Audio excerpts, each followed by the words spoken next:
sa entertainment news, isang malungkot na balita na gumulat sa industriya ng pelikula. Meteor Garden leading lady na Barbie Sue, o mas kilala bilang Shanghai, ay pumanaw na sa edad na 48. Kinumpirma ng kapatid ng aktres na si Jisoo. Nagbabakasyon daw ang pamilya nila sa Japan para i-celebrate ang Lunar New Year.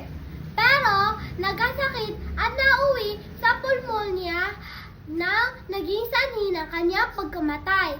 Naging top trending sa X si Barbie Sue na kung saan maraming fans ang nagpaabot na pakiramay at pag-aalala sa aktres na ulila ni Barbie ang kanyang mister na si South Korea DJ Ko at kanyang dalawang anak sa kanyang ex-husband.